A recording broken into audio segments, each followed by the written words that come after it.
está calentando el ambiente político en el Estado de México.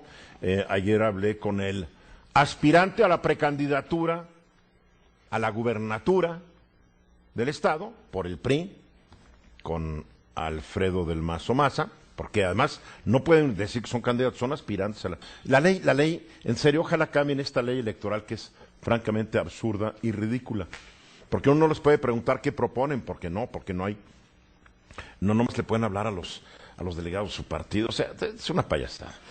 Y hoy me acompaña también un precandidato a la precandidatura, un aspirante a la precandidatura del PAN a la gubernatura del Estado de México. José Luis Durán, ¿cómo estás? Eduardo, ¿cómo estás?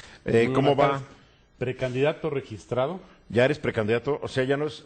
Ya no soy aspirante ni suspirante. Ya no. Ya soy precandidato registrado. Ya. El partido, el Comité Ejecutivo Nacional, decidió designar al candidato y es una facultad de la Comisión Permanente del Consejo Nacional. Es un dedazo, a fin de cuentas, pues en mexicano. Es una decisión colegiada de un órgano... que controla el presidente del PAN, que es el señor Ricardo tiene Anaya, una ¿no? influencia determinante el presidente del partido. Claro. Aquí el tema que me parece interesante comentarte, Eduardo, que el análisis debe ser muy objetivo por parte de quienes integran esta Comisión Permanente del Consejo para designar a aquella persona que sea la más competitiva. Sí, no la que esté arriba ahorita en una encuesta de ahorita. Puedes estar arriba, abajo, pero eso no te hace necesariamente el más competitivo. Cierto.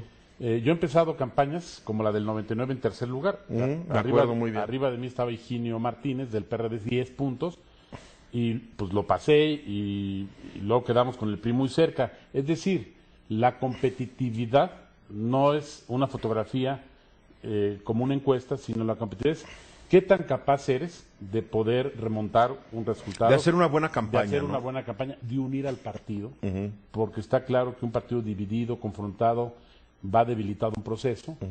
¿Y qué experiencia electoral tienes? ¿Cuál es tu hándicap? ¿Sí? ¿Has ganado elecciones? ¿No has ganado elecciones? Tú has ganado 2 elecciones para presidente municipal de Naucalpan, perdiste una elección para gobernador en 99 porque había división en tu partido.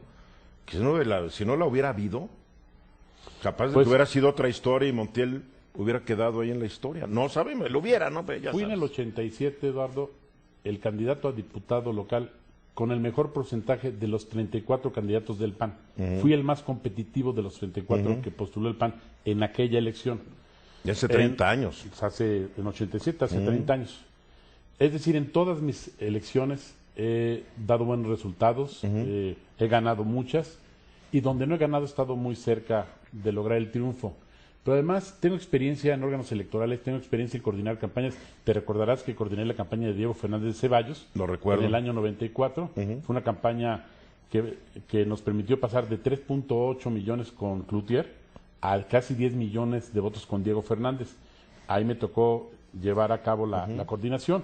Nosotros creemos que fue un avance importante para Acción Nacional porque después, en el año 2000, ganamos la presidencia de la República. El PAN se fue consolidando, fue mejorando. No, y se fue consolidando el Estado de México. También, por supuesto. Y bueno, ya estamos en precampaña. En los próximos días habrá de hacerse un sondeo de opinión, que será uno de los elementos para poder tomar la decisión. Y yo lo que veo es que tenemos un proceso donde ya están definidos el candidato del PRI, el de Morena, para efectos prácticos, aunque estén en precampaña. Se llama López Obrador, ¿no? Ese sí es al puro estilo priista, ¿no? Es Delfina López Obrador. Y Morena decidió al puro estilo priista. Claro. Dedazo. Pero alguien podría decir lo mismo por el PAN, ¿eh? Yo tengo la esperanza, Eduardo, de que va a haber un análisis muy objetivo. Porque el PRI y Morena dice, hubo un análisis muy objetivo. Porque va mucho en juego. Porque va mucho en juego. Claro. No es una elección más. Las elecciones que ganamos el año pasado, que fueron 7 de 12, que fue un gran avance del PAN, el PAN viene de regreso y es una buena noticia para Acción Nacional, es un buen referente. Pero esta elección, la del Estado de México, un año antes del proceso federal y con el padrón electoral de más de 11 millones de electores. Es el estado que más votantes tiene. por supuesto. Así de fácil. Y además vamos a competir contra el grupo político que no solamente ha gobernado 87 años en el Estado, sino que actualmente gobierna el país. De tal suerte que va a ser una competencia de tú a tú con el grupo Atlacomulco, así llamado, que hoy está empoderado porque gobierna el país. Yo tengo confianza que ¿Y el PAN, Estado? Bueno, no, porque no es del grupo Atlacomulco. tengo confianza que el PAN va a ganar si hacemos las cosas correctamente. Va a ayudar al PAN el bajo índice de popularidad que actualmente tiene el presidente Peña Nieto. Según las encuestas, hay un 12% de aprobación. Hay muchos indicadores. 8 de cada 10 electores van a votar por un partido diferente al que está gobernando. Hay un hartazgo, hay una molestia, hay una necesidad de cambio. Yo traigo como lema el cambio que todos queremos, porque todos queremos el cambio. Pero ya vimos el cambio con el PAN y quedamos bien decepcionados también, ¿eh? Bueno, el PAN ha dado grandes batallas electorales. Ya hablo ha hecho, del 2000 y 2012. ya ha hecho muy buenos gobiernos. Y si comparamos el gobierno de Fox y el gobierno de Calderón con sus altas y bajas que tiene todo gobierno, yo creo que en economía, en desarrollo social, en desarrollo económico, en crecimiento, el país estaba mejor. Sustancialmente Podríamos mejor. discutirlo, pero bueno, tú tienes que defender obviamente tu partido, ¿no? Yo podría discrepar. Las libertades de expresión que logramos con Fox son ineludibles e innegables. A mí me tocó estar O en sea, esa parte. tú estabas de subsecretario de Gobernación, me acuerdo. Así es. Y la libertad de expresión se abrió, pero al 100%. Gracias a Fox tenemos al IFAI, tenemos muchos órganos que han contribuido a transparentar este país. Me tocó coordinar la ley de transparencia y Me acceso acuerdo. a la información pública gubernamental. Ese es uno de los logros que tuve como subsecretario. Evidentemente con un equipo de la Secretaría de Gobernación, pero después de la elección del 2000, el hecho democrático más importante fue tener una ley de transparencia. Había opacidad, los gobiernos manejaban las cosas como si fuera su patrimonio. Sí. Esto generó un cambio muy importante y así creo que se debe hacer en el Estado de México. Hay un presupuesto enorme, 260,000 millones de pesos, que no se manejan con transparencia. Mucha opacidad. Que no se manejan con eficacia, que no se manejan con honestidad. El Estado de México está catalogado como el Estado más corrupto del país. De acuerdo a... Sí, México, a una serie de organismos que han hecho evaluaciones en todas las entidades Y en el federativas. último de Transparencia Internacional, México se cayó no sé cuántas posiciones y estamos más corruptos que antes. Entonces andamos mal en ese rubro, pero también andamos mal en crecimiento económico. El país crece del orden del 2%, 2.3% el año pasado. El Estado de México anda ligeramente arriba del 1%.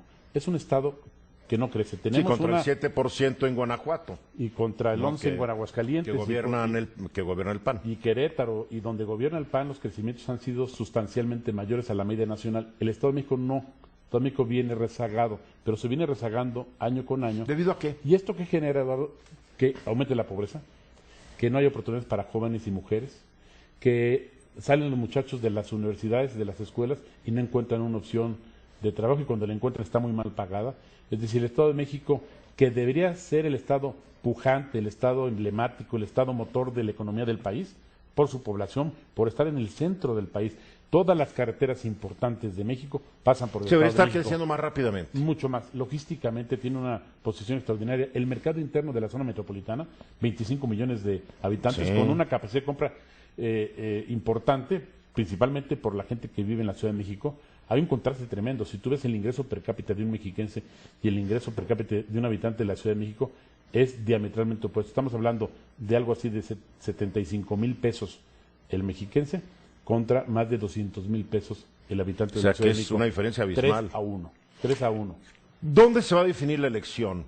¿En las zonas fuera del área metropolitana o en el área metropolitana? Porque el grupo Atlacomulco, pues es de Toluca, vamos a decirlo así. Y la mayoría de los habitantes del Estado de México no viven en Toluca, viven en el área metropolitana. Así es. ¿No? En ciertas zonas hay una fuerte presencia perredista El 80% y en otra panista. más o menos, 75%, viven en la zona metropolitana.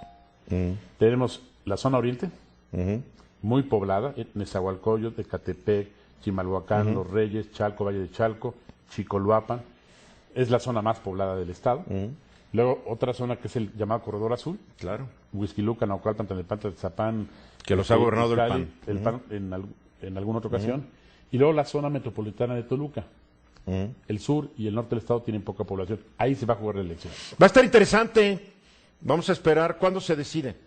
En los próximos días o semanas. Te deseo suerte, como Gracias. sabes, ya lo sabes. Gracias. José Luis Durán Reveles, precandidato, ahora sí lo puedo decir, ¿verdad? Totalmente. Del PAN al gobierno del Estado de México. Ando en precampaña. En precampaña. Vamos a los mensajes.